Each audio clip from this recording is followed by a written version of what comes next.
One of the best ways to improve your paintings is to actually expand your creativity, because creativity is the driving force that will allow you to learn and try new things, and then that will allow you to do new things in your paintings. So your paintings don't go through that very repetitive deja vu sort of feeling where we're just repeating the same things all the time over and over again, regardless of the subjects that we're painting. So watercolor, oddly enough, is probably the most diverse technique when it comes to the way that we paint. We can apply watercolor in so many different ways, whether that be in transparent washes, whether that be in layers, whether that be alla prima, whether that be wet and wet.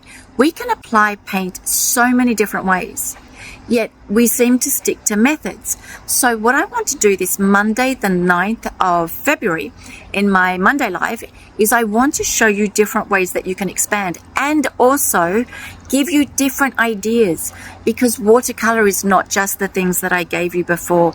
We can play a lot more with texture. We can play a lot more with transparency all the way to opaqueness.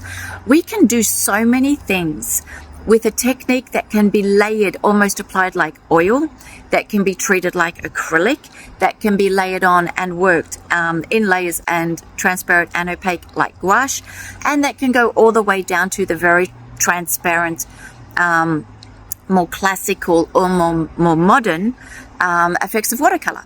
Yet we don't, and yet we should be combining many of these different aspects in the same painting to create a richer watercolor. You've seen many of this yourself. I'm sure you have. You've probably even had this in your own paintings. If a watercolor is just transparent washes, it's not as interesting as if we start to have alternative or contrasting technique in the same painting. Just like you have transparent washes, you can have more opaque washes. If all of your painting is opaque and you don't have any transparent washes, then you're also feeling a little bit heavy in the painting.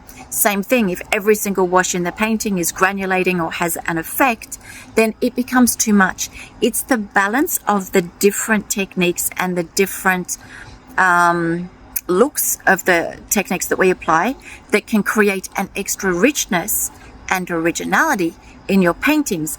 And by working your techniques differently, you're actually going to discover new things and create new ideas. So this Monday, the 9th of February, I want to dig deep into the technique.